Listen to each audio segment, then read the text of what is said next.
Analysis of a simple sentence. ஒரு தனி வாக்கியத்தை பகுத்து ஆராய்தல். Simple sentence. A simple sentence has only one subject and one predicate. ஒரு சிம்பிள் சென்டென்ஸ் அப்படின்னா அதில் ஒரே ஒரு சப்ஜெக்டும் ஒரே ஒரு ப்ரெடிகேட்டும் தான் இருக்கும். சப்ஜெக்ட். சப்ஜெக்ட்னா என்ன? The part which names the person or thing we are speaking about is a subject. ஒரு நபர் அல்லது ஒரு பொருளை பற்றி பேசுகிறோமோ அந்த பொருள் அல்லது நபர் தான் சப்ஜெக்ட். யாரை பற்றி எதை பற்றி பேசுகிறோமோ அது subject. Predicate. The part which tells something about the subject is the predicate. அந்த பகுதியில் அந்த சப்ஜெக்டை பற்றி என்ன சொல்கிறோமோ அதுதான் ப்ரெடிகேட். சப்ஜெக்ட் ப்ரெடிகேட்டுக்கான வீடியோவோட லிங்க்கை டிஸ்கிரிப்ஷனில் கொடுத்துருக்கேன், பார்த்துக்கோங்க. First one, a subject may have one word or more. ஒரு வாக்கியத்தை சப்ஜெக்ட் ப்ரெடிகேட்னு பிரிக்கிறோம். சப்ஜெக்ட் பகுதியில் ஒரு வார்த்தையே இருக்கலாம், நிறைய வார்த்தைகளும் இருக்கலாம். அதே மாதிரி ப்ரெடிகேட் பகுதியில் ஒரு வார்த்தையே இருக்கலாம், நிறைய வார்த்தைகளும் இருக்கலாம். A predicate may have one or more words.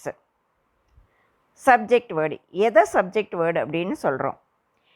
In the subject, there is always one word more important than the other words. That is called the subject word or a simple subject. Subject பகுதியில் ஒரு வார்த்தை இருந்தால் அந்த ஒரு வார்த்தை தான் subject.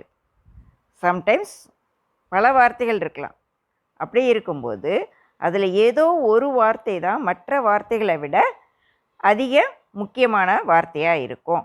அந்த வார்த்தையை தான் சப்ஜெக்ட் வேர்டு அல்லது சிம்பிள் சப்ஜெக்ட் அப்படின்னு சொல்கிறோம். The subject word is the chief word in the complete subject. Subject word தான் அந்த முழு சப்ஜெக்டில் முக்கியமான வார்த்தையாக இருக்கும். The young boy tired of play is taking rest.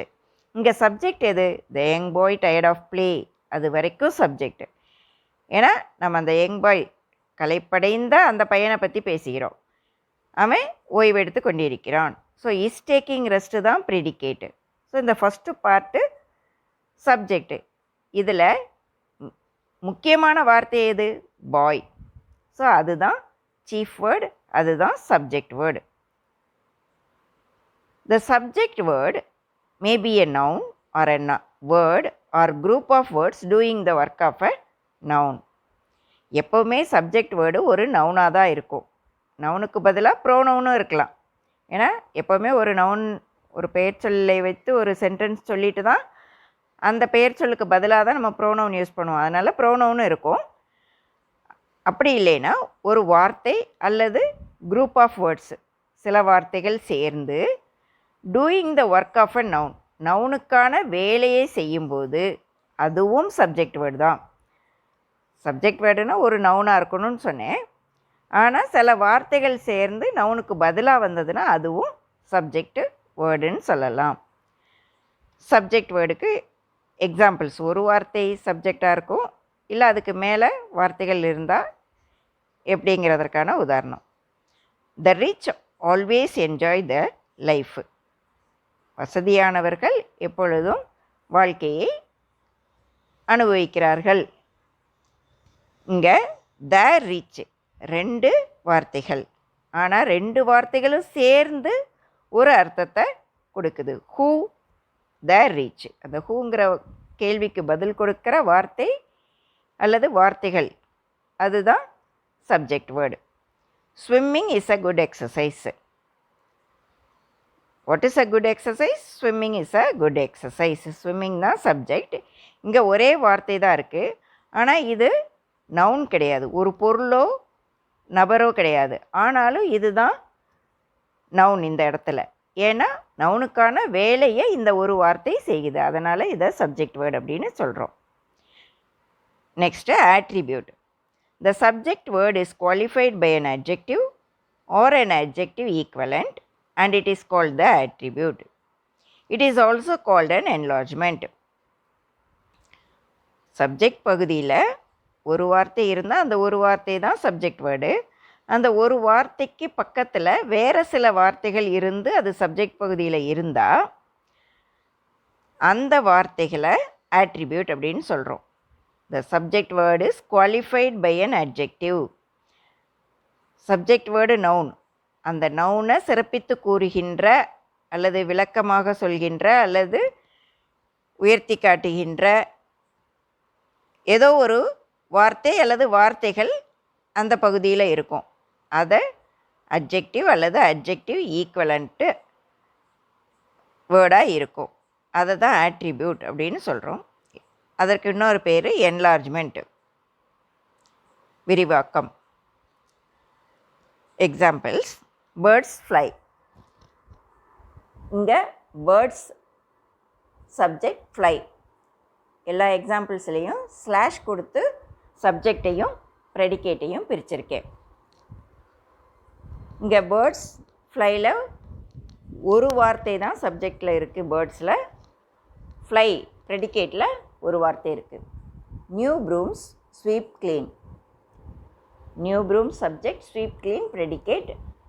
New brooms 2 வார்த்தைகள், ஸ்வீப் க்ளீன் 2 வார்த்தைகள். Harini's mother is a doctor. Harini's mother subject, is a doctor predicate. இந்த பக்கம் 2 வார்த்தைகள் சப்ஜெக்டில் இருக்குது, ப்ரெடிகேட் பகுதியில் 3 வார்த்தைகள் இருக்குது.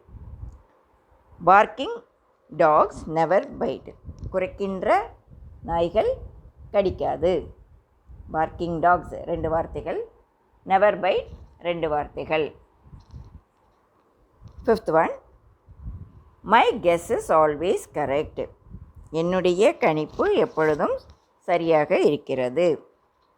இங்கே my guess subject, is always correct predicate. 2 வார்த்தைகள் சப்ஜெக்ட் பகுதியில் இருக்குது, 3 வார்த்தைகள் ப்ரெடிகேட் பகுதியில் இருக்குது.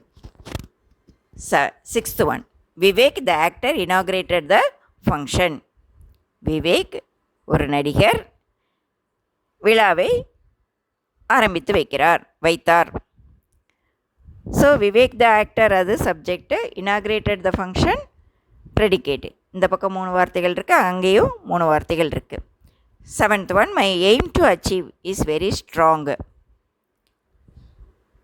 என்னுடைய சாதிக்க வேண்டும் என்ற என்னுடைய குறிக்கோள் மிகவும் பலமானது. சப்ஜெக்டில் 4 வார்த்தைகளும், ப்ரெடிகேட்டில் 3 வார்த்தைகளும் இருக்குது. 8th one, a friend in need is a friend indeed. தேவைக்கு உதவுகின்ற ஒரு நண்பன் உண்மையிலே நண்பனாவான். இந்த பக்கம் 4 வார்த்தைகள், ப்ரெடிகேட் பகுதியிலையும் 4 வார்த்தைகள் இருக்குது. ஓகே, இப்போ ஒவ்வொரு சென்டென்ஸ்லேயும் தனித்தனியாக பார்க்கலாம். First one, birds fly. Birds subject, அப்போ சீஃப் வேர்டு என்னது? சப்ஜெக்ட். எல்லா உதாரணங்கள்லேயும் சீஃப் வேர்டை போல்டில் கொடுத்துருக்கேன், ஆட்ரிபியூட்டை ஹைலைட் பண்ணி காட்டியிருக்கேன். பேர்ட்ஸ் ஃப்ளை, பேர்ட்ஸ் சப்ஜெக்டு, அது பக்கத்தில் வேறு எந்த வார்த்தையும் அந்த நவுனை சிறப்பித்து கூறுவதற்கு வரல. எந்த அட்ஜெக்டிவோ அல்லது அட்ஜெக்டிவ்க்கு சமமான வேறு வார்த்தைகளோ இல்லை. நோ ஆட்ரிபியூட் இல்லை. Second one, new broom sweep clean. புதிய துடப்பங்கள் நன்றாக பெருக்கும். Brooms subject word, chief word, அதற்கு பக்கத்தில் அதை சிறப்பிக்கிற வார்த்தை நியூ. அதனால் நியூ ஆட்ரிபியூட். அந்த ஆட்ரிபியூட் என்ன வார்த்தை? அட்ஜெக்டிவ். ப்ரூம்ஸ், எந்த ப்ரூம்ஸ்? புது ப்ரூம்ஸ். ஸோ அது ப்ரூம்ஸ் அப்படிங்கிற நவுனை சிறப்பிக்கிறதுனால அது adjective. Next, Harini's mother is a doctor. Subject word எது? மதர். அது பிளாக்கில் இருக்குது, போல்டில் இருக்குது. யாருடைய மதர்? ஹரிணியுடைய மதர். So Harini's attribute. இது பொசசிவ் கேஸ் நவுன். யாருடைய அப்படின்னு வரும்போது அது நவுனின் பொசசிவ் கேஸ் அப்படின்னு சொல்வோம். Fourth one, barking dogs never byte.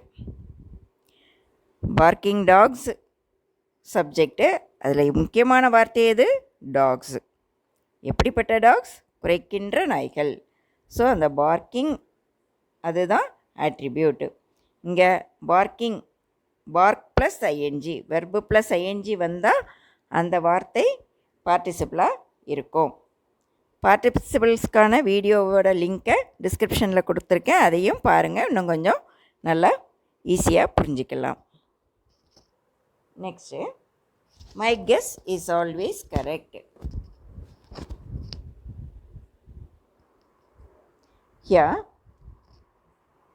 என்னுடைய கணிப்பு எப்பொழுதும் சரியாக இருக்கிறது. My guess subject, is always correct predicate. Guess subject word, முக்கியமான வார்த்தை, சீஃப் வேர்டு. மை என்னுடைய, ஸோ அது அட்ரிபியூட். இங்கே இந்த அட்ரிபியூட் என்னவாக இருக்குது? பொசசிவ் அட்ஜெக்டிவாக இருக்குது. My, our, your, her, his, their, இந்த ப்ரோனவுன்ஸோட வேறு ஒரு வடிவங்கள் தான் இந்த வார்த்தைகள். இதை பொசசிவ் அட்ஜெக்டிவ் அப்படின்னு சொல்லுவோம். ஏன்னா அட்ஜெக்டிவ்க்கான வேலையை அந்த ப்ரோனவுன் பண்ணுது, அதனால் அது பொசசிவ் அட்ஜெக்டிவ் அப்படின்னு சொல்லுவோம். ஸோ ஒரு அட்ஜெக்டிவ் பொசசிவ் அட்ஜெக்டிவாக ஒரு அட்ரிபியூட் பொசசிவ் அட்ஜெக்டிவாகவும் இருக்கலாம். 6.1 my aim to achieve is very strong. சாதிக்கணுங்கிற என்னுடைய குறிக்கோள் மிகவும் பலமாக இருக்கிறது. இங்கே முக்கியமான வார்த்தை என்ன? எய்ம். ஸோ அதுதான் சப்ஜெக்ட் வேர்டு. சப்ஜெக்ட் பகுதியில் இன்னும் எத்தனை வார்த்தைகள் இருக்குது? மை, டு அச்சீவ் இருக்குது. மை என்னுடைய, இது ஒரு அட்ரிபியூட், பொசசிவ் அட்ஜெக்டிவ். ஸோ இதை தவிர இன்னொரு அட்ரிபியூட் என்ன இருக்குது? To achieve. To achieve attribute. இந்த டு அச்சீவ் 2 வார்த்தைகள் இருக்குது, ஆனால் இதை ரெண்டையும் தனித்தனியாக நம்ம சொல்ல முடியாது. சாதிக்க ஒரே வார்த்தையாக தான் அர்த்தம் கொள்ள முடியும். அதனால் இது ஒரு அட்ரிபியூட்டு. சாதிக்க இந்த வெர்பு இன்கம்ப்ளீட்டாக இருக்குது. 2 + வெர்பு இன்ஃபினிட்டிவ். ஸோ ஒரு அட்ரிபியூட் இன்ஃபினிட்டிவாக இருக்குது. 7th one, Vivek the actor inaugurated the function. இங்கே விவேக் தான் முக்கியமான வார்த்தை, சப்ஜெக்ட் வேர்டு. அதுக்கு அடுத்து த ஆக்டர் வந்திருக்கு. இங்கே த ஆக்டர் அட்ரிபியூட் 2 வார்த்தைகள் இருக்குது. விவேக் அப்படிங்கிற நவுனை விவேக் இனாக்ரேட்டட் த ஃபங்க்ஷன்னு சொல்லலாம். அந்த நவுனை கூட கொஞ்சம் விவரித்து சொல்கிற வார்த்தைகள் இந்த த ஆக்டர். ஸோ இந்த வார்த்தைகளை த நவுன் இன் அப்போசிஷன் அப்படின்னு சொல்லுவோம். ஏன்னா கொடுத்துருக்கிற ஒரு நவுனுக்கு கூடுதல் விளக்கம் கொடுக்குற ஒரு வார்த்தை அதை தொடர்ந்து வரும்போது அதை நவுன் இன் அப்போசிஷன் அப்படின்னு சொல்லணும். நவுன் இன் அப்போசிஷனுக்கான வீடியோவோட லிங்க்கை டிஸ்கிரிப்ஷனில் கொடுத்துருக்கேன், அதை பாருங்கள், இன்னும் கொஞ்சம் தெளிவாக புரியும். Next 8th one, a friend in need is a friend indeed. தேவைக்கு உதவுகின்ற ஒரு ஃப்ரெண்டு தான் உண்மையான நண்பன். இங்கே எ ஃப்ரெண்டு ஒரு நண்பன், எ அட்ரிபியூட், இது ஆர்டிக்கிள். ஒரு அட்ரிபியூட் ஆர்டிக்கிளாக இருக்குது. ஏ த அல்லது ஆன் த, இதுவும் கூட அட்ரிபியூட்ஸாக இருக்கும். ஒரு சில சமயங்களில் இந்த ஆர்டிக்கிள்ஸ் சப்ஜெக்ட் வேர்டாகவும் வரும். த ரிச் அப்படின்றதில் பார்த்தோம் இல்லையா, அங்கே அந்த த வந்து ஆர்டிக்கிளாக இருக்குல்ல, த ரிச் பணம் படைத்தவர்கள். ஸோ அந்த ஆர்டிக்கிள்ஸை நாம் சப்ஜெக்ட் வேர்டாகவும் சில சமயங்களில் சொல்லலாம். ஓகே, நெக்ஸ்ட்டு இன் நீடு 2 வார்த்தைகள் இருக்குது. இந்த 2 வார்த்தைகளும் சேர்ந்து அட்ரிபியூட்டு. இங்கே அந்த அட்ரிபியூட் என்னவாக இருக்குது? Group of words doing the work of an adjective. அட்ஜெக்டிவ்க்கு ஈக்குவலாக அட்ஜெக்டிவோட வேலையை செய்து. எந்த நண்பன்? அவசரத்துக்கு உதவுகிற நண்பன், தேவையானப்போ உதவுகிற நண்பன், தேவைக்கு வருகின்ற நண்பன். ஸோ 2 வார்த்தைகள் group of words doing the work of an adjective. எந்த விச் அப்படிங்கிற கேள்விக்கு பதில் சொல்கிற வார்த்தைகள். ஸோ அது அட்ஜெக்டிவாக இருக்குது.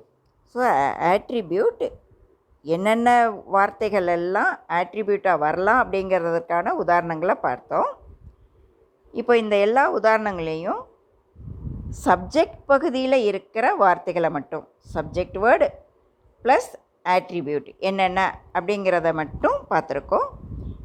இனிமேல் ப்ரெடிகேட் பகுதியில் ஒவ்வொரு வார்த்தைகளும் எப்படி இருக்கும் அப்படிங்கிறத அடுத்த வீடியோவில் பார்க்கலாம்.